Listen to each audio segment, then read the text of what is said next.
Price Lord. கர்த்தருக்கு ஸ்தோத்திரம் உண்டாவதாக.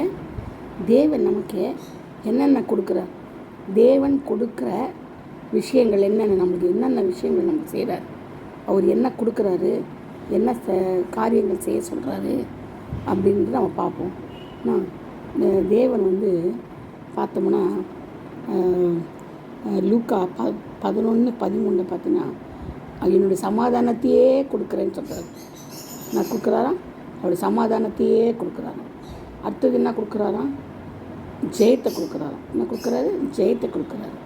அது மட்டும் இல்லை, ஏசாயா 40:31 கூட சமாதானத்தின் தேவன் தான் சமாதானத்தை கொடுக்குறாரு. அது மட்டும் இல்லை, ஞானத்தை சம்பூர்ணமாக கொடுக்குறாரு. யாருக்கு? சாலமோனுக்கு ஞானத்தை கொடுத்தாரு இல்லையா? அவன் ஞானத்தை தான் கேட்டான். ஆனால் ஞானத்தை கூட சேர்த்து என்ன செய்கிறாரு, ஐஸ்வர்யம் ஃபுல்லாகவே கொடுத்துட்டாரு. அவனை போல் ஐஸ்வர்யம் யாரும் இல்லவே இல்லை, இனி வரவும் இல்லை. அதுதான் கடைசியே. அவ்வளோ பெரிய ஞானமும் ஆசீர்வாதத்தையும் அவனுக்கு கொடுத்தாரு சாலமோனுக்கு. ஆனால் அவன் அதை என்ன செய்யலை, பிரயோஜனப்படுத்தாமல் மறுமநாட்டின் கூட சேர்ந்து அந்நிய தேவர்களை வழிபட்டு அந்நிய தெய்வங்களை பலிப்பிடங்களை கும்பிட்டான். உளுந்து கும்பிட்டான். என்னத்தை? அந்நிய தெய்வங்களை. ஆனால் பலிப்பிடங்கள் பலி செலுத்தினான் மற்ற தெய்வங்களுக்கு. அப்போ நான் ஆண்டவரை விட்டு வழிவு போயிட்டான். அதனால் அவன் என்ன செய்யலை, போல கானானுக்குள்ளே பிரவேசிக்கல. ஆனால் அவன் ஞானத்தை கேட்டான், தந்தார். சரிங்களா? அப்புறமே தரார் நம்மளுக்கு தாழ்மையுள்ளவர்களுக்கு கிருபை அளிக்கிறார். என்ன செய்கிறாரு, கர்த்தர் நல்லவர், கிருபை என்றும் உள்ளது, கிருபை தராரு.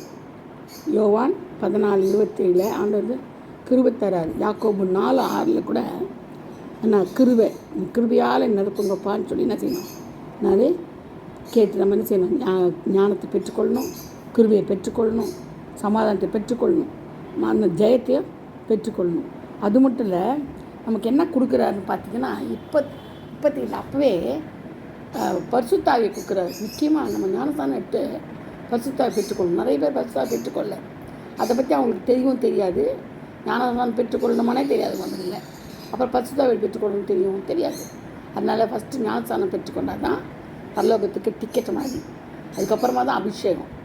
பரிசுத்தாவியானவர் தான் கிரியை செய்வார், நம்மளுக்கு ஞானமாக நம்மளை நடத்துவார். அப்போ அந்த பரிசுத்தாவியை என்ன செய்யணும், பெற்றுக்கொள்ளணும். அப்போ அதை கொடுக்குறதும் இயேசு தான் கொடுக்குறாரு. பரிசுத்தாவியை ஆண்டவர் தான் நம்மளுக்கு கொடுக்குறாரு இல்லையா? பரிசுத்தாவியை பெற்றுக்கொள்ளணும். புது பலன். நம்ம எவ்வளோ பலவீனத்தில் இருப்போம் பாருங்களேன், ரொம்ப முடியாமல் இருப்போம். அந்த பலவீனத்தில் கூட அவருடைய பலன் பூர்ணமாக நம்மக்கிட்ட விளங்கும். பூர்ணமாக நமக்கு கொடுப்பார், பூர்ணமாக ரட்சிப்பு கொடுப்பார், ரட்சிப்பை கொடுக்குறாரு. அவர் கிறிஸ்தேசு உலகத்துக்கு வந்ததே பாவிகளை ரட்சிக்கவே கிறிஸ்தேசு உலகத்துக்கு வந்தார். கேளுங்கள், அப்பொழுது நம்ம சந்தோஷம் நிறைவாக இருக்கும்படி பெற்றுக்கொள்வீர்கள்ன்றார். கேட்கணும். அவர் என்ன செய்யணுமா, கேட்கணும். கேட்டால் என்ன செய்யணுமா, நம்ம பெற்றுக்கொள்கிறோமா. தேவன் தான் நம்மளுக்கு ஞானத்தின் வரங்களையும் கிருபைகளையும் தயவையும் புது பலனையும் ஜெயத்தையும் நமக்கு நல்ல காரியங்களையும் கொடுக்குறாரு. பரிசுத்தாவியை நம்ம பெற்றுக்கொள்கிறோம். பெற்றுக்கொண்டால் தான் நம்ம என்ன செய்யணும், பரலோகத்துக்கே போக முடியாது. எப்போதும் ஆண்டவரோடு இருக்கணும்னா ஆவியானவர் தான் அதுக்கு உதவி செய்வார். எப்போதும் ஆண்டவரோடையே இருக்கணும். நம்ம அதுக்கு உதவி செய்கிறது யார்? பரிசுத்தாவியானவர் தான் நம்மளுக்கு உதவி செய்வார்.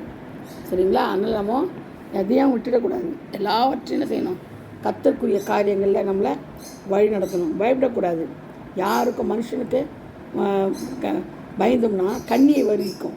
மனுஷனுக்கு பயப்படுற பயம் கண்ணியை வருவிக்கும். ஆனால் நம்ம என்ன செய்யக்கூடாது, மனுஷனுக்கு பயப்படக்கூடாது. கர்த்தரையே நாடி தேடினோம், அவர் கிருபைகளையே தேடணும். ஏன்னா அப்போ தான் நம்மளுக்கு தேவன் கொடுக்குற என்னென்ன கொடுக்குற ஐஸ்வர்யம் சம்பனர், அவர் நிறைவான ஐஸ்வர்யத்தை நம்ம கொடுப்பார். ஞானம் வரணும் நிரப்புவார். நான் பரிசுத்தாவி கொடுப்பார். அதனால் நம்ம என்ன செய்யணும், கேட்டு நம்ம என்ன செய்யணும், பெற்றுக்கொள்ளணும். அவர் நிறைவான ஆசீர்வாதங்கள் நம்ம பெற்றுக்கொள்ளணும். அது மட்டும் இல்லாமல் தேவனில் அன்பு கூறுகிறவன் எவனோ அவனை தேவன் அறிந்திருக்கிறார். தேவனத்தில் அன்பு கூறு யாருன்னு அவருக்கு நல்லாவே தெரியும். சிலர் மாய்மாலமாக அன்பு கூறுவாங்க, தேவைகளுக்கு அன்பு கூறுவாங்க. நான் பதஷ்டத்தில் பயந்து நரகத்துக்கு போயிட போகிறோம்னு அன்பு கூறுவாங்க. அப்படி கிடையாது. தேவனில் அன்பு கூறுகிறவன் எவனோ அவனை தேவன் அறிந்திருக்கிறார். அது மட்டும் இல்லை, சொல்கிறவர், நீங்கள் என்னில் அன்பாக இருந்தால் என் கற்பனைகளை கை கொள்ளுங்கள்ன்றார். அப்போ கற்பனைகளை கை கொள்றவன் தான் யார்? தேவனத்தில் அன்பாக இருக்கணும். அவனால் மட்டும்தான் முடியும். கற்பனைகளை கை கொள்றவ மட்டும்தான் முடியும். மற்ற யாராலையும் என்ன செய்ய முடியுது, அன்பாக இருக்க முடியாது. அதனால்தான் அதுக்கு காரணம் என்னென்னா, வேதத்தை நம்ம நேசிக்கணும். வேதத்தை நேசித்து அதை தியானித்து அதை நம்ம என்ன செய்யணும், பல பேருக்கு நம்ம சாட்சியாக ஜீவிக்கணும், சொல்லணும். அநேகருக்கு சாட்சி சொல்லணும். சாட்சி ராஜ ஜீவி எதுக்குங்க? செத்ததுக்கு போல அதுதான், செத்தது போல் இருக்கும் அது. நமக்கு சாட்சி இல்லைன்னா நம்ம செத்து போனவங்க தான் வேஸ்ட். அநேகருக்கு சாட்சி சொல்லணும். சில சாட்சினாலே பயப்படுவாங்க. பயப்படக்கூடாது. இருக்கிறதுன்னு சொல்ல போகிறதுக்கு எதுக்கு பயம்? எதுக்கு பயம்ன்ற பயமே படக்கூடாது. நமக்கு செய்த ஆண்டவர் செய்த கிருபைகளை, நமக்கு கொடுத்த தாளந்துகளை அடுத்தவங்களுக்கு சொல்கிறது நமக்கு என்ன பயம்?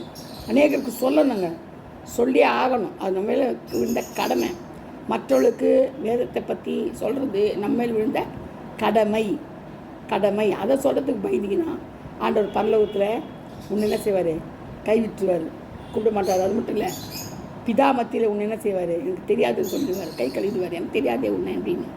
அதனால தான் என்ன செய்யணும், நம்ம ஆண்டுகிட்ட வேதத்தை நேசித்து அதுபடி தியானித்து நடக்கணும். அவர் அன்பு கொள்ளணும், அன்பு நேசிக்கணும். அவர் நம்மளை சோதித்து என்ன செய்யறார்? எதுக்கு சோதிக்கிறாருன்னா, நம்ம சுத்த பொண்ணாக விளங்கத்துக்கு தான் நம்மளை சோதிக்கிறாரு. சோதனை சகிக்கிற பலனை கொடுக்குறாரு, தப்பித்துக்கொள்கிற வழியும் சொல்கிறாரு இல்லையா? நம்ம எவ்வளோ சோதனையை சகிக்கணும், முடியாதுன்னு சொல்கிறோம் நம்ம. ஆனாலும் அது சகிக்கிறதுக்கு ஆண்டவர் பலன் தர்றாரு, தப்பு வைக்கிறாரு, சோதனையிலேருந்து தப்பித்து கொண்ட வழி செய்கிறாரு. அது மட்டும் இல்லை, நம்ம என்ன சொல்கிறது, காலைதோறும் உடைய கிருபினது புதிது, அவருடைய கிருபை புதுசு. தேவனுடைய நாமம் பெரியது. அதனால் நம்ம காலைதோறும் அவருடைய கிருபைக்காக என்ன செய்யணும்? காத்திருக்கணும். காலைதோறும் ஆண்டவரே நம்முடைய கிருபை புதியப்பா, என்னை நிரப்புங்கப்பா, இந்த இறக்கங்களுக்கு முடிவில்லைப்பா, கர்த்தரின் நாள் பெரியுதுப்பா, கர்த்தரின் செய்கைகள் பெரியுதுப்பா அப்படின்னு சொல்லிட்டு நம்ம என்ன செய்யணும்? அவரை புகழணும். அவரை புகழ்ந்து சொல்ல ஆண்டவர் இவர் மகிழ்ந்து போய் நம்மளோட தேவைகளெல்லாம் அவர் பார்த்துக்குவார், நம்மளோட தேவையெல்லாம் சந்திப்பார். நம்மேல் விழுந்த கடமை என்னது?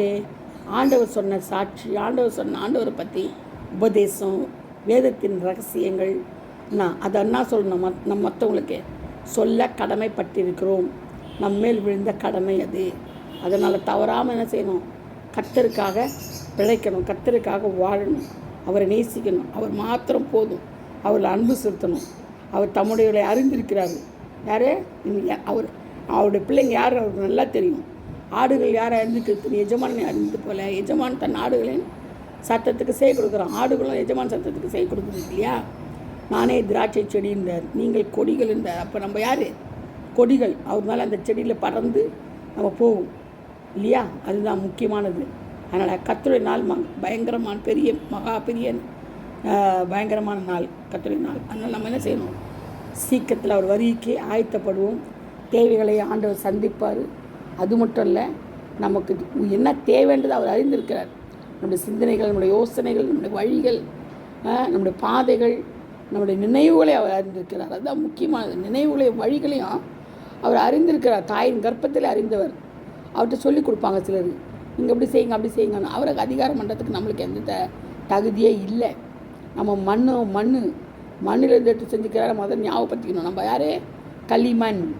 களிமண்ணில் உருவாக்கப்பட்டவங்க. களிமண் சிருஷ்டி கர்த்தரை கேள்வி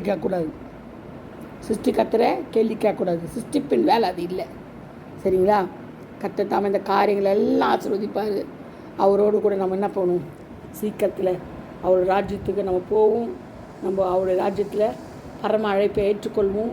சந்தோஷம் சமாதானமாக இருப்போம். அங்கே ஆண் என்று பெண் என்று கிடையாது. அதுக்கு தகுதியாக நம்மளை மாறுவோம். நம்ம போகும்போது அவருக்கு வெறும் கையாக போகக்கூடாது. அநேக ஆத்துமாக்களை கொண்டு போகணும். இந்த செய்தியை நீங்கள் என்ன செய்யணும்? அநேக ஆத்துமாக்களுக்கு போடுங்க. வாட்ஸ்அப்பில் போடுங்க, யூடியூப்பில் போடுங்க, எல்லாத்துலேயும் போட்டு என்ன செய்யுங்க? சப்ஸ்கிரைப் பண்ண சொல்லி அனுப்புங்க. சப்ஸ்கிரைப் பண்ணால் ஆட்டோமேட்டிக்காக இந்த மெசேஜ் எல்லாம் அவங்களுக்கு போகும். நீங்கள் கொடுத்தீங்கன்னா கூட அதுவும் போகும். கொடுங்க. கடைசி நாளில் நம்ம மெசேஜ் கேட்குறவளா மட்டும் இருக்கக்கூடாது, கொடுக்கலாம் இருக்கணும். நமக்கு செய்த அதிசயங்கள், அற்புதங்கள், ஆண்டவர் நம்மளுக்கு செய்த நன்மைகள், அதெல்லாம் செய்த சாட்சியாக போடணும். அடுத்தவங்களுக்கு தெரியணும். மற்றவங்க என்ன செய்யணும்? அதை அறிந்து கொள்ளணும். நம்மளை பற்றி அறிந்து கொள்ளணும். இயேசுக்காக நம்ம ஜீவிக்கணும். அதுதான் ரொம்ப முக்கியம். அதனால் சாட்சி சொல்லுங்கள், சப்ஸ்கிரைப் பண்ண சொல்லுங்கள். நீங்களும் சப்ஸ்கிரைப் பண்ணுங்கள், ஃப்ரெண்ட்ஸுக்கு அறிமுகப்படுத்துங்க. சரிங்களா? இந்த லிங்க் உங்களுக்கு இருக்குது. உங்கள்கிட்ட இந்த லிங்க் அனுப்புங்க. அநேக ஆயிரக்கணக்கான ஜனங்கள் ரட்சிக்கப்படணும். என்னுடைய எய்ம் அதுதான். கர்த்தர் தாமே இந்த வார்த்தையில எல்லாம் ஆசீர்வதிப்பார். பிரயோஜனம் உள்ளவங்களை நம்ம வாழணும். வாழ்ந்தால் என்ன செய்யணும்? கர்த்தருக்கு பிரயோஜனம் உள்ளவர்களாய் வாழணும். கர்த்தர் தாம் இந்த வார்த்தையில் ஆசீர்வதிப்பாராக, பாதுகாப்பாராக. ஆமென். அல்லேலூயா. Praise the lord. God bless you all. Thank you.